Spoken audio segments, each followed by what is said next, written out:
Hey there, my name's Chris Suprun. Some people may recognize me because in 2016, I was a Republican elector in the Electoral College, and I refused to vote for Donald Trump. I believed then that he had demonstrated himself to be untrustworthy, unstable, immoral, and possibly compromised by a foreign power. The past year and a half have only deepened my concerns, and I'm running for Congress as an independent in the South Texas special election on June 30th. President Trump's policies are having a real, horrifying impact on families in Texas. I don't have all the answers, but I do know it's wrong to send ICE agents into schools and into hospitals to rip parents away from their kids.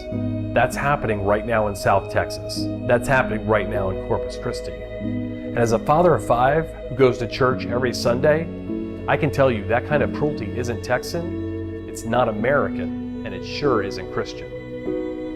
I've spent my entire working life as a first responder, a firefighter, and a paramedic. And Donald Trump is an emergency for way too many families in South Texas. But it's also important to remember that we're all still dealing with a natural emergency, the ongoing effects of Hurricane Harvey.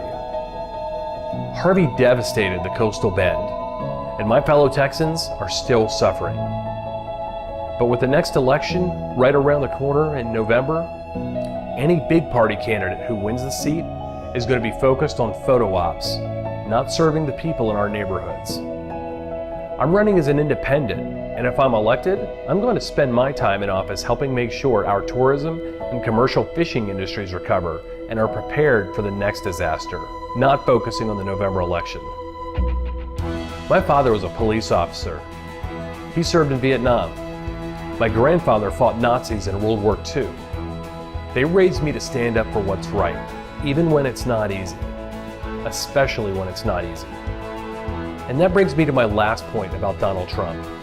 I don't know if President Trump has actually committed the kind of crimes that some people say he has, but I do know that a lot of people in Congress don't seem to care if he has or not.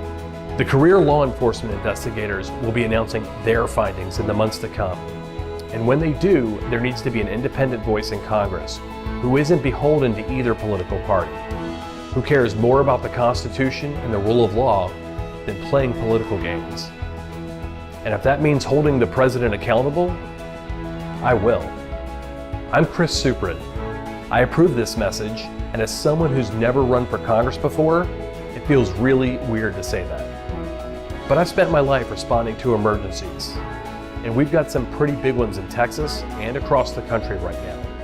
So I can't just look away. I don't think you can either. If you want to get involved in this fight, please sign up to volunteer or donate at www.sendchris.org. And thanks for listening.